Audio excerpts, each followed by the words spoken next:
कि मेरी एजुकेशन जरूर गवर्नमेंट स्कूल के अंदर हुई है और हिंदी माध्यम का विद्यार्थी रहा हूं और ABCD भी है वो 6ठी क्लास के अंदर है वो पहली बार सीखी थी, लेकिन मैंने उन विद्यार्थियों को चुनौती पेश की थी और उन चुनौती को मैंने हर जगह पर है उसको प्रमाणित भी किया है।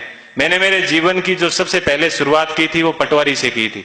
सबसे पहले मैं है वो पटवारी लगा था, उसके बाद में है वो ग्राम सेवक लगा था, उसके बाद में 3rd ग्रेड टीचर था, उसके बाद में 2nd ग्रेड टीचर था, फिर असिस्टेंट जेलर में RPSC टॉप की थी, फिर है वो स्कूल लेक्चरर था, फिर इसी स्कूल के अंदर जिस स्कूल के अंदर आज मैं आपसे मुखातिब हो रहा हूं, इसी स्कूल के अंदर मैंने एक एग्जाम दिया था असिस्टेंट कमांडेंट का, उसमें भी मैं है वो सिलेक्ट हुआ था और उसके बाद में कॉलेज लेक्चरर भी मैं है वो रहा था और फिर RS 2012 के अंदर 108वीं मेरी है वो मेरिट आई थी। तो उसके मैं वर्तमान में है वो राजस्थान तहसीलदार सेवा के अंदर हूं और वहां पर भी मैं एक आपको बात बताऊंगा।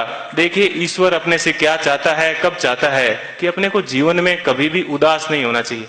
RS के अंदर मेरी 108वीं मेरिट थी और उसके अंदर मेरे को DSP मिल रहा था, लेकिन दुर्भाग्य ऐसा रहा कि मैं है वो फर्स्ट वेटिंग में रह गया। थोड़ा सा मुझे दुख हुआ कि यार अपन फर्स्ट वेटिंग में रह गए और उसके जस्ट 1 महीने के बाद में है वो IAS का एग्जाम था दिसंबर के अंदर। 4-5 दिन दुखी रहा, लेकिन मैंने कैसे ही अपने आप को मैनेज किया और देखिए दोस्तों मैनेज करने का क्या बेनिफिट मिला कि जो DSP बनना था वो D आगे से हट गया और मैं SP बन गया।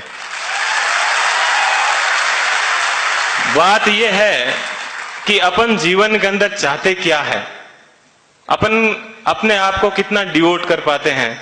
तो आज मुझे है वो IAS के अंदर 170वीं मेरिट है वो मिली और मैं जनरल कैटेगरी से है वो बिलोंग करता हूं, तो मुझे IPS मिला। मैं यहां पर रुका नहीं हूं, मैं वापस तैयारी कर रहा हूं और इस बार मुझे आशा है कि हिंदी माध्यम के अंदर IAS में किसी की अभी तक फर्स्ट मेरिट नहीं आई है और मेरी ये पूरी की तमन्ना है कि कम से कम मैं यहां उस स्थान तक है वो पहुंचूं। कि जीवन आपको सिर्फ कहा जाता है कि 84 लाख योनियों के बाद में एक बार आदमी को जीवन मिलता है, तो बहुत ही शानदार आप लोगों को है वो जीवन मिला है। इस जीवन को आप एंजॉय कीजिए, कभी भी घमंड मत कीजिए, चाहे आप जीवन में कुछ भी बन जाओ, हमेशा बेहतरीन रहिए।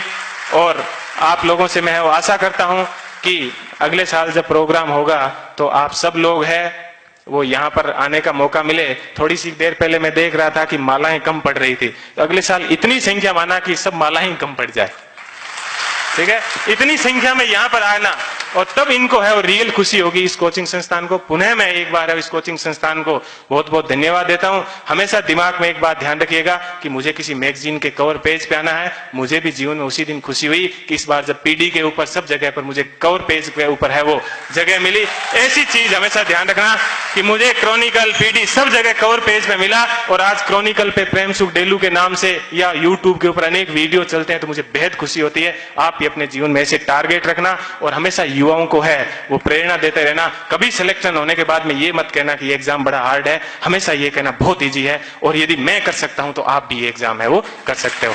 एक बार पुनः आप सभी लोगों को है वो मेरा धन्यवाद।